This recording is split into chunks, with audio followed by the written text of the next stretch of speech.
Genesis chapter 18. A son is promised to Sarah. Verse 1. Lord appeared again to Abraham near the oak grove belonging to Mamre. One day Abraham was sitting at the entrance to his tent during the hottest part of the day. Verse 2. He looked up and noticed 3 men standing nearby. When he saw them, he ran to meet them and welcomed them, bowing low to the ground. Verse 3. My Lord, he said, if it pleases you, stop here for a while. Verse 4. Rest in the shade of this tree while water is brought to wash your feet. Verse 5. And since you've honored your servant with this visit, let me prepare some food to refresh you before you continue on your journey. All right, they said, do as you have said. Verse 6. So Abraham ran back to the tent and said to Sarah, hurry, get 3 large measures of your best flour, knead it into dough, and bake some bread. Then Abram ran out to the herd and chose a tender calf and gave it to his servant, who quickly prepared it. When the food was ready, Abram took some yogurt and milk and the roasted meat, and he served it to the men. As they ate, Abraham waited on them in the shade of the trees. Verse 9. Where is Sarah, your wife? The visitors asked. She's inside the tent, Abraham replied. Verse 10. Then one of them said, I will return to you about this time next year, and your wife Sarah will have a son. Sarah was listening to this conversation from the tent. Verse 10. And Abraham and Sarah were both very old by this time, and Sarah was long past the age of having children. Verse 12. So she laughed silently to herself and said, how could a worn-out woman like me enjoy such pleasure, especially when my master, my husband, is also so old? Verse 13. Then the Lord said to Abraham, why did Sarah laugh? Why did she say, can an old woman like me have a baby? Is anything too hard for the Lord? I will return about this time next year, and Sarah will have a son. Verse 15. Sarah was afraid, so she denied it, saying, I didn't laugh. But the Lord said, no, you did laugh. Abraham intercedes for Sodom. Verse 16. Then the men got up from their meal and looked out toward Sodom. As they left, Abraham went with them to send them on their way. Verse 17. Should I hide my plan from Abraham?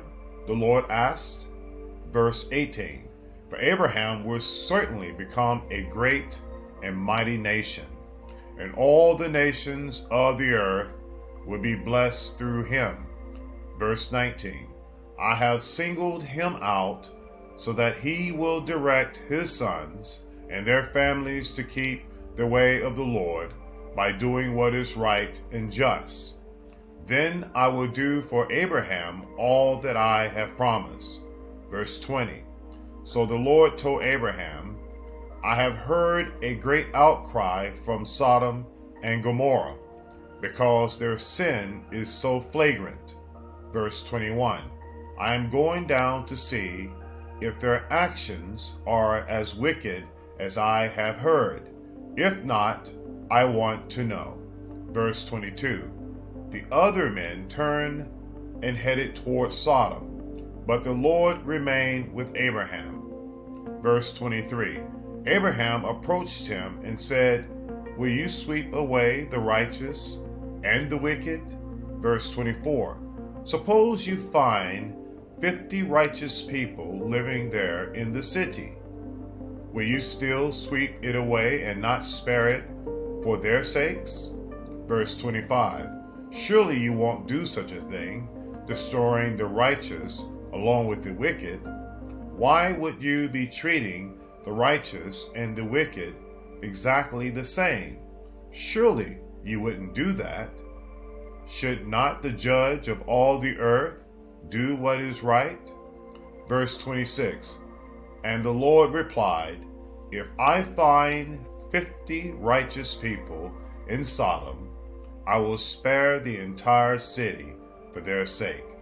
Verse 27. Then Abraham spoke again, since I have begun, let me speak further to my Lord, even though I am but dust and ashes. Verse 28. Suppose there are only 45 righteous people rather than 50. Will you destroy the whole city for lack of 5?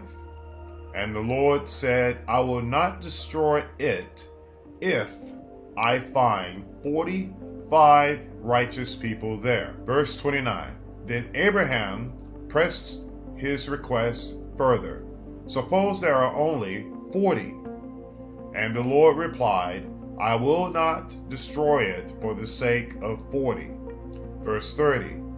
Please don't be angry, my Lord, Abraham pleaded. Let me speak. Suppose only 30 righteous people are found. And the Lord replied, I will not destroy it if I find 30. Verse 31. Then Abraham said, since I have dared to speak to the Lord, let me continue. Suppose there are only 20. And the Lord replied, then I will not destroy it for the sake of 20. Verse 32. Finally, Abraham said, Lord, please don't be angry with me if I speak one more time. Suppose only 10 are found there. And the Lord replied, then I will not destroy it for the sake of 10. Verse 33. When the Lord had finished his conversation with Abraham, he went on his way, and Abraham returned to his city. This is the end of the reading of Genesis chapter 18. So please check the thumbs up and subscribe. Thanks.